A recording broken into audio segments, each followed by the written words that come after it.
You've got sight alignment, you've got sight picture. Now you need to concentrate on pressing that trigger nice and slow and nice and smooth. Now when we first get out here this week and you're pressing that trigger,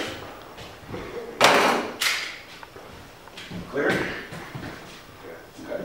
When you're first pressing that trigger, everybody wants to snap the weapon up there and press the trigger, get nice and heavy on it because they want to get those rounds downrange, right? When we first have you guys shooting out here with trigger control, we want you to do this. Line my sights, nice and smooth.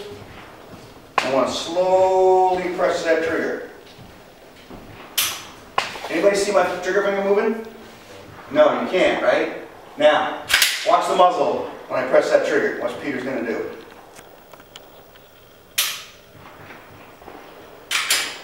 Okay, now, listen to my trigger finger. Everybody listen. Everybody hear that?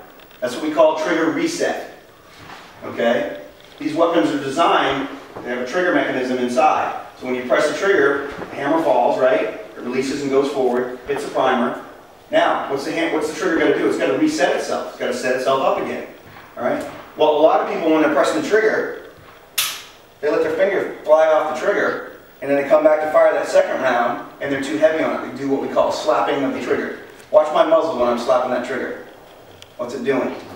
Now, at close distance, it's not really that big a deal. You're still going to be probably in or around that threat. But the further you move back, now you start playing that optical illusion theory with yourself. You start slapping that trigger, and you see where the round's going to go.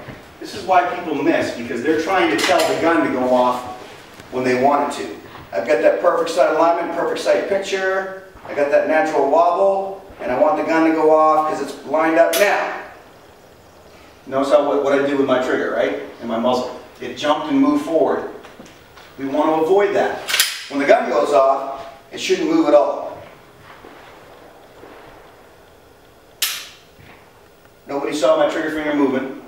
It's moving nice and slow, nice and smooth. It's a consistent, steady press to the rear without interrupting sight alignment or sight picture.